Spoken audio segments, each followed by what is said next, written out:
Hey everyone, Token Dave over here, a dorky token black guy who's just trying to get by. And welcome to another edition of the Godzilla Garage, where I exclusively talk about Godzilla and Godzilla related content.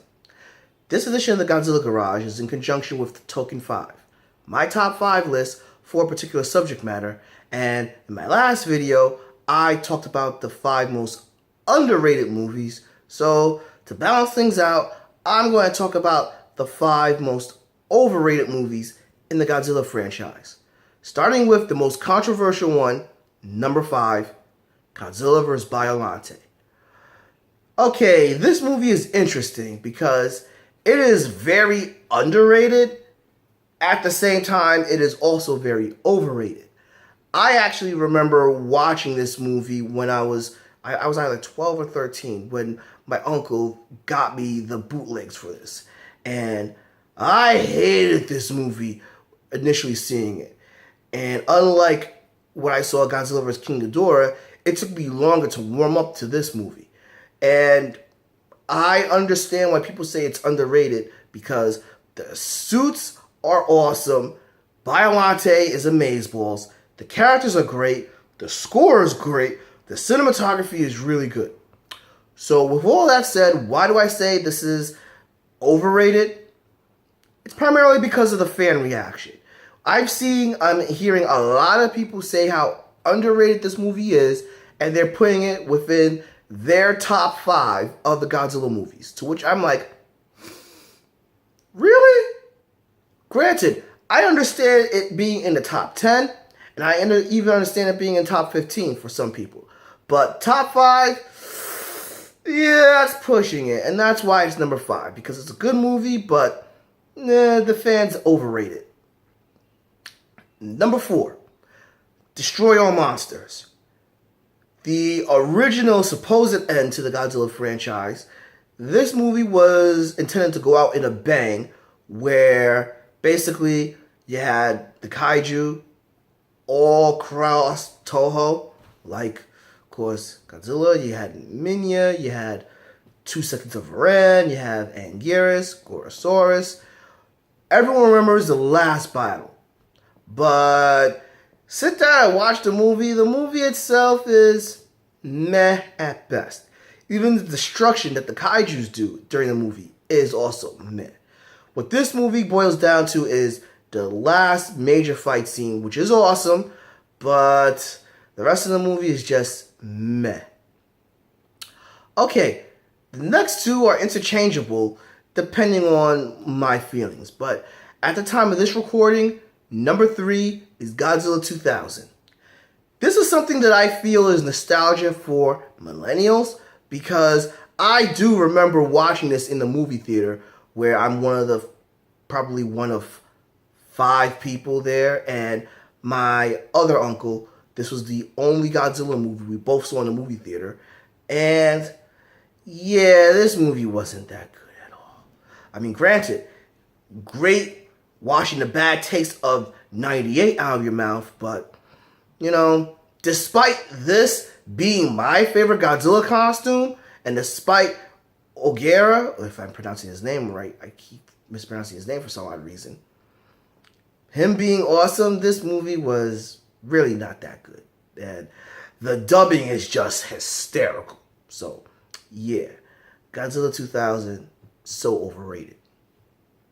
Number 2, Godzilla Final Wars. Oh, good God, have mercy. You know, I understood Destroy All Monsters. That had some charm to it. This movie, however, damn. I mean, granted, it is better than Destroy All Monsters, and that's not saying much. But the human interactions, with the exception of the captain, you know, the captain is awesome, you know, but with the exception of him and the exception of some of the legendary actors in this movie, like Akira Takaraga, you know, Kenji Sahara, with those exceptions, was Kenji Sahara in this movie? Anyway, with those exceptions, when the humans were on screen, I really didn't give a rat's ass. But the kaiju fight scenes were cool, but they weren't that great. And I'm seeing everyone saying that this or the number one pick are the best Millennium Era movies, to which I'm like, really? Really? And especially since Pop Culture Cast, he had a poll and people voted this the best Millennium Era movie? Hell no. Alright? At best, this is just to have in the background when you're doing housework or anything. Or if you're just totally vegging out. But yeah, Godzilla Final Wars number 2. Number 1, the most overrated Godzilla movie, in my own opinion, GMK. Oh, Lord. Again, this must be a millennial thing because this movie is not even good. I'm sorry. This movie's not good. First off, credit where credit's due. The creativeness of making Ghidorah, a good guy, creative. Give it that. Godzilla's face, cool. Give it that. The rest of the movie, though, I was bored as fucking shit. You know, the suit designs were terrible. The effects were bad. They made Ghidorah one of the most dangerous villains Godzilla's ever faced. They made him a fucking pansy in this movie. Mothra was just Mothra. Baragon, man, they really were desperate to throw a kaiju in there just to get pummeled by Big G, you know? And while I like Godzilla being the bad guy in this, him having vendettas against certain people is just ridiculous. Yeah, I don't get the love for this movie because I was bored out my goddamn mind the majority of the time, and everyone saying that this is one of their favorites is just, yeah, no. So, my own opinion, GMK, Godzilla, Mothra, King Ghidorah, All Out Monsters Attack is the most overrated movie in the whole franchise. Agree? Disagree? Please drop me your comments below. Give me a like. Follow me on Facebook at Token Dave or on Twitter at TokenDave80. Subscribe and ring that bell so you know when a new video loads. But until then, this has been Token Dave, Dorky Token Black Guy, just trying to get by. Catch all of y'all later.